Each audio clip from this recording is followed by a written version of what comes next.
Hello everyone, welcome back to this channel.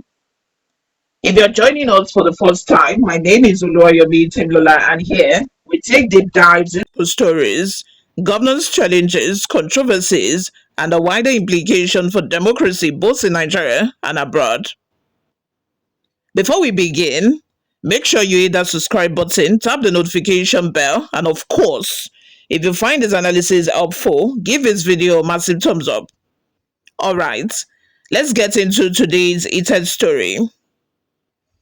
Today we are talking about a strong and rather unusual criticism coming from Mike Arnold, a former mayor of Blanco in Texas, United States of America. He publicly condemns the inclusion of Reno Omokri, former presidential aide, in President Bola Tinubu's latest list of ambassadorial nominees.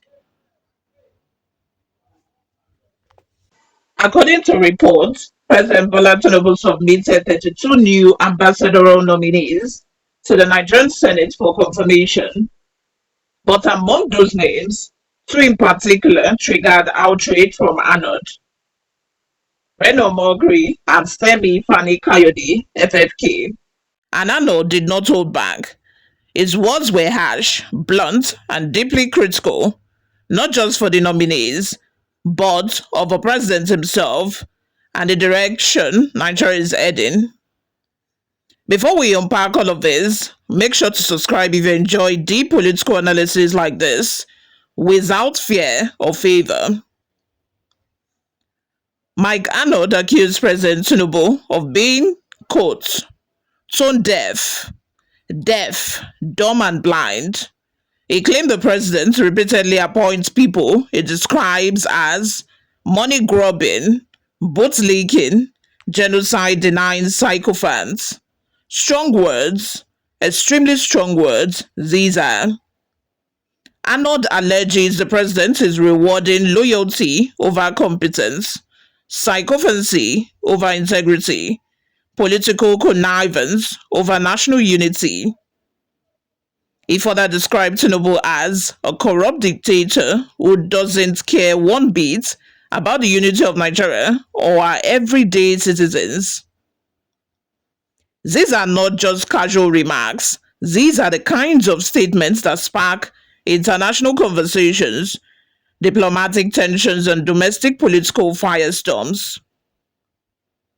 Now you may be more wondering, why are Reno Omokri and Femi Fani-Kayode at the center of this storm? Well, Arnold has history with Omokri. He has accused Omokri multiple times of trivializing religious persecution and mass violence in Nigeria. In Arnold's view, appointing Omokri as an ambassador sends the wrong message, not just to Nigerians, but to the global community watching Nigerians' handling of human rights concerns, security challenges, and governance. As for Femi Fani-Kayode, it's been a controversial and polarizing figure for years. His political positions shift frequently, his rhetoric is bold, and he has been embroidered in various political and legal tussles. So to Arnold, their nominations are not just questionable, they are symbolic of deeper problem. Before we go deeper, don't forget to subscribe. It helps this channel grow and keeps conversations like this alive. Let's pause and reflect a bit. What does it mean when international political actors, like a former US mayor, publicly call out Nigerians' leadership? Well, it's three major implications. 1. International reputation at stake. Nigerians' political appointments are no longer viewed as domestic-only issues. The world is paying attention to the quality of leadership, the political signals behind appointments, how governance choices reflect on national stability. Arnold's statements, while not official US policy, still shapes perception. Then there is a question on meritocracy. Arnold said the appointment teach Nigerian youth that to advance in Nigeria today, the first step is to sell your soul and abandon any hint of honor, just like Reno Omokri did. This is a devastating critique. It challenges the younger generation's faith in merit, integrity, and public service. Unity and national cohesion. When appointments are viewed as political payback rather than competence driven, it widens distrust and fuels tribal or partisan tension. If you're still listening and enjoying this conversation, take 2 seconds to like this video and subscribe for more consistent analysis. Let's analyze some of Arnold's language because it carries weight. It says, this shameful tit-for-tat rewarding of slimy actors, that was what he said in quotes. The choice of a phrase, slimy actors, suggests he believes these nominees are part of a political machinery built on favor trading rather than national interest. Then it says, if anyone doubted that Nigeria is a disgraced, corrupt nation, today's appointment proves it. This is the harshest part of his statement. It paints the entire nation, not just the government, as a failed moral project. That's a heavy blow. But here's the question. Is Arnold speaking from a place of deep concern, or is there an ideological angle to his criticism? Let's explore more of this angle. There are 3 possibilities here. Possibility 1 is genuine concern. Arnold may genuinely believe Nigeria is mishandling governance and rewarding questionable characters. Possibility 2, personal friction with Reno Omokri. Arnold and Reno Omokri have had public disagreements before, especially concerning religious persecution narratives. So part of this outrage could be rooted in long-standing ideological conflict. Possibility 3, international pressure indicator. This may also signal the growing discomfort among foreign observers with Nigerians' political decision making. But regardless of motive, the impact remains the same. It intensifies global scrutiny on Nigeria's leadership.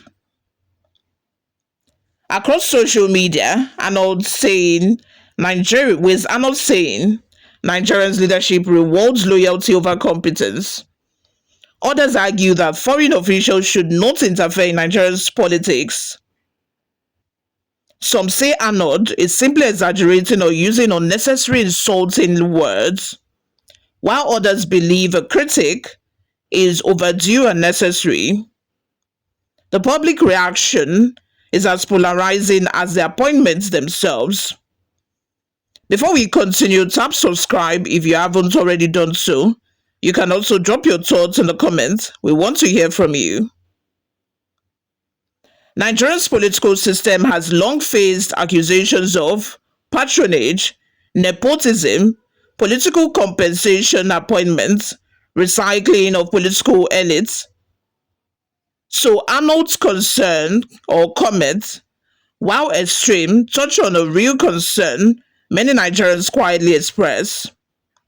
Are appointments based on merit or political connivance? In a democracy, this question matters because ambassadors represent Nigeria on the global stage. They are the face and voice of a nation abroad. Choosing ambassadors should be about diplomacy, competence, stability, international negotiation skills, understanding of global dynamics. So when controversial political influences are nominated, people question the strategic thinking behind such choices. If this trend continues, Nigeria faces several long-term risks. One is a loss of credibility in international diplomacy. Ambassadors are supposed to inspire confidence, not controversy. Youth disillusionment. As Arnold rightly pointed out, if young people believe competence doesn't matter, they disengage from nation building. Weak democratic institutions. When political loyalty overshadows merit, institutions weaken over time, heightened tension between government and critics. Harsh international criticism can escalate into diplomatic discomfort. But the biggest danger, a slow erosion of trust, both at home and abroad. And trust is the backbone of effective governance. Now, let's be fair.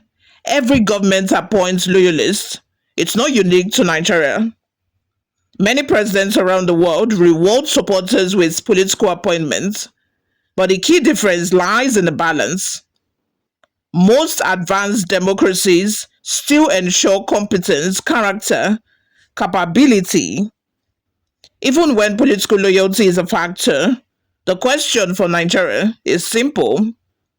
Are these nominees competent enough to represent Nigeria globally? That is the question Nigerians and the Senate must answer. Over the next few weeks, we'll see Senate reactions, public commentary, possible pushback, media debates, international responses, and maybe even reactions from the nominees themselves.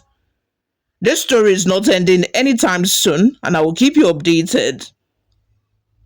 So that wraps up our deep dive for today. We've examined Mike Arnold's harsh criticism, Nigerians' ambassadorial nominations, public reactions, international implications, and what all this means for Nigeria's democracy. If you stayed till this point, you are the real MVP. Please like this video, subscribe to this channel, turn on your post notification bell, share your thoughts in the comment section below as well. Your engagement helps this channel grow and keeps this kind of powerful discussions alive. Thank you for watching.